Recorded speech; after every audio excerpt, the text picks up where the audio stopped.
अगर आप बीजेपी की सियासत पर नजर रखते हैं तो शायद आपने भी पिछले कुछ दिनों में ये 3 खबरें अलग अलग जगह पढ़ी होंगी और सुनी होंगी। एक दफ्तर से 4 अधिकारी रातों रात बाहर, एक कद्दावर नेता का टिकट अचानक गायब हो गया और पार्टी अध्यक्ष का एक बयान जिसमें एक नाम छूट गया।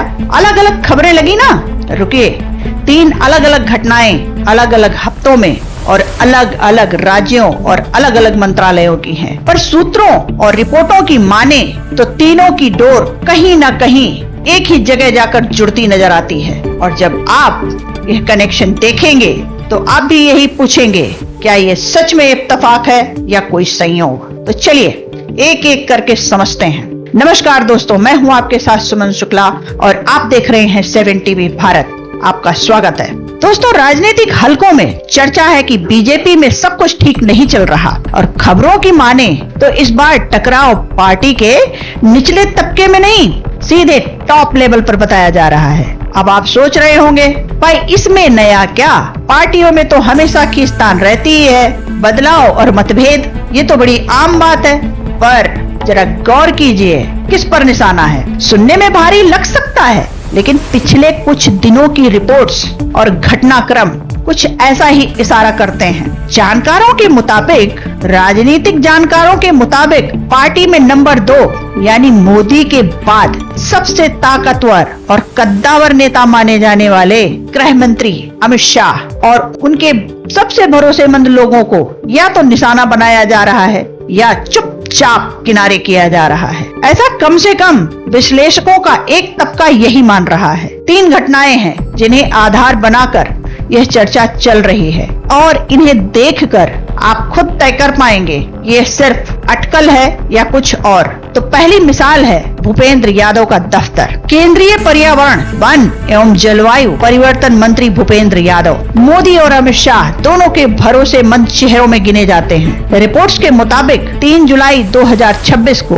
उनके दफ्तर में एक साथ 4 अहम अधिकारी हटा दिए गए। इनमें निजी सचिव अमर सिंह, 2010 बैच IRS अधिकारी मूल कैडर राजस्व विभाग भेजे गए। अमर सिंह का नाम बताया जा रहा है। साथ ही 3 अतिरिक्त निजी सचिव भी हटाए गए। रिटायर्ड आयुष शरण, शैलेश कुमार सिंह DOPT वापस भेजे गए और सिद्धार्थ यादव जो 1 जुलाई 2024 को ही टीम में जुड़े थे, उन्हें भी टर्मिनेट किया गया। इंडियन एक्सप्रेस की रिपोर्ट के मुताबिक इन आदेशों की प्रतियां सीधे प्रधानमंत्री कार्यालय यानी PMO और कार्मिक एवं प्रशिक्षण विभाग DOPT तक भेजी गई हैं। यानी सूत्रों की माने तो मामला ऊपर तक नोटिस में लिया गया है। वजह, सरकार या मंत्रालय की तरफ से अब तक कुछ नहीं बताया गया है। इस चुप्पी पर विपक्ष ने सवाल खड़े किए हैं। कांग्रेस सांसद अभिषेक सिंघवी ने इसे क्लीन स्वीप बताते हुए जवाब मांगा।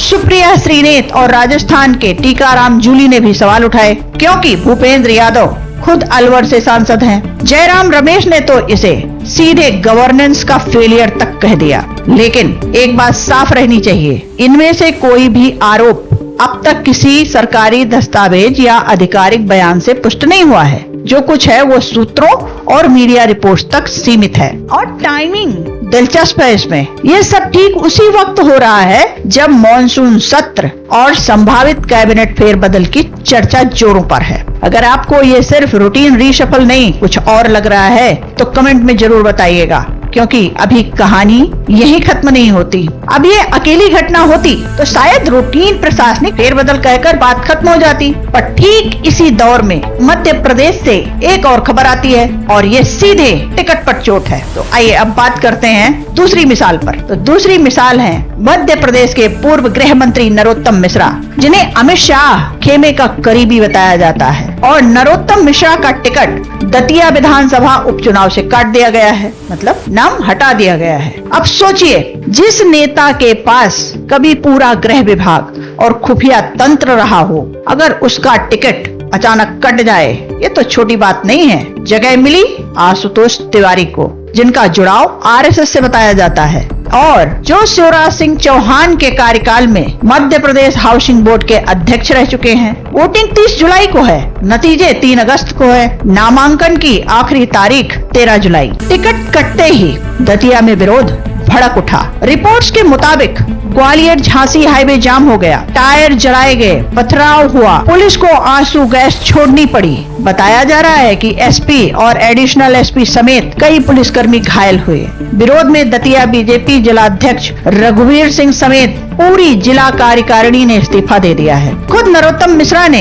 एएनआई से कहा कि ये पार्टी का फैसला है, समर्थक हिंसक तरीके से विरोध न जताएं। सूत्रों के मुताबिक से जो खबरें आ रही हैं, वो और भी दिलचस्प है कि टिकट कटने के बाद रविवार को वो दिल्ली गए और पार्टी अध्यक्ष नितिन नवीन से मिलकर अपना पक्ष भी रखा, जबकि अमित शाह से किसी मुलाकात की अटकलों को उन्होंने खुद खारिज कर दिया। ध्यान देने वाली बात है कि दोनों घटनाओं में एक नाम बार बार आता है, नितिन नवीन। एक संयोग भी है कि इस दौर में उनकी नई टीम बनने की चर्चा चल रही है और मिश्रा भी टिकट कटने के बाद सबसे पहले उन्हीं से मिलने पहुंचे। हालांकि इस पर अभी कोई आधिकारिक पुष्टि नहीं आई है, ये खबरें सूत्रों के हवाले से चल रही हैं। फिर भी सवाल उठता है और शायद आपके मन में भी यही सवाल उठ रहा होगा, ये अध्यक्ष इतनी चर्चा में क्यों हैं? तो अब बढ़ते हैं तीसरी मिसाल की तरफ और वो मिसाल है पार्टी अध्यक्ष की बढ़ती ताकत। दोस्तों, रिपोर्ट्स के मुताबिक नितिन नवीन दिसंबर 2025 में जेपी नड्डा की जगह कार्यकारी अध्यक्ष बनाए गए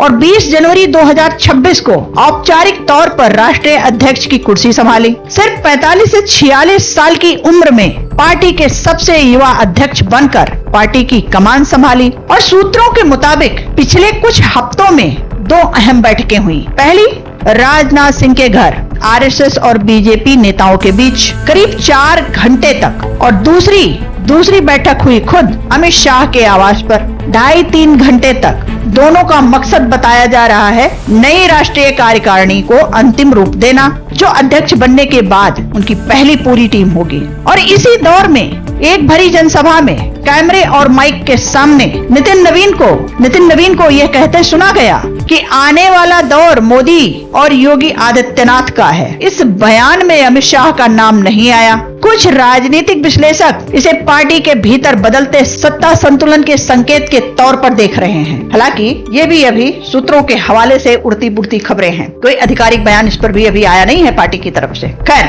आगे बढ़ते हैं। एक दफ्तर में 4 अधिकारी बाहर, एक कद्दावर नेता का टिकट गायब और एक अध्यक्ष का भाषण जिसमें एक कद्दावर नेता का नाम गायब। तीनों धागों को अब आप एक साथ रखकर देखिए क्या कहते हैं। तो यहाँ एक बड़ा सवाल खड़ा होता है, तो आप ही बताइए, भूपेंद्र यादव के दफ्तर में अचानक स्टाफ बदलाव, नरोत्तम मिश्रा जैसे अमित शाह के भरोसेमंद नेता का टिकट गायब होना यानी टिकट कटना, और ठीक इसी समय पार्टी अध्यक्ष नितिन नवीन की बढ़ती सक्रियता और नई टीम बनाने की कवायद। क्या ये सब महज इत्तेफाक है या पार्टी के भीतर सत्ता समीकरण सच में बदल रहे हैं? अभी इसका पक्का जवाब किसी के पास नहीं है। जो कुछ सामने है वो प्रशासनिक फैसले, टिकट वितरण और सार्वजनिक बयान हैं। बाकी अटकलें, विश्लेषकों और सूत्रों के हवाले से खबरें हैं। पार्टी या सरकार की तरफ से आधिकारिक पुष्टि अभी बाकी है। आपकी राय क्या कहती है? इत्तेफाक या इशारा? कमेंट बॉक्स में अपनी राय जरूर साझा कीजिए। तो चलते चलते दोस्तों यही कहना चाहूंगी, सत्ता के गलियारों में टकराव है या नहीं, ये दावे से नहीं कहा जा सकता, पर इतना जरूर है, जिस रफ्तार से शाह खेमे से जुड़ी खबरें एक के बाद एक आ रही हैं, उसे विश्लेषक सिर्फ इत्तेफाक मानने से हिचक रहे हैं। अगला बड़ा इशारा शायद उसी दिन मिलेगा जिस दिन टीम नवीन का ऐलान होगा, और तभी शायद सब कुछ साफ हो दिल्ली की गद्दी पर असली ताकत किसके हाथ में है। जिस दिन ये टीम सामने आएगी, हम सबसे पहले उसका पूरा ब्रेकडाउन लेकर आएंगे आपके सामने। तो चैनल से जुड़े रहिए ताकि वो अपडेट आप तक सबसे पहले पहुंचे। और यदि आपको यह एनालिसिस पसंद आया तो अपनी राय कमेंट में जरूर साझा कीजिए और हमारे वीडियो को लाइक और शेयर करिए, कमेंट करिए, चैनल को सब्सक्राइब करिए और बने रहिए हमारे साथ 7 टीवी भारत पर। मैं हूं आपके साथ सुमन शुक्ला। नमस्कार।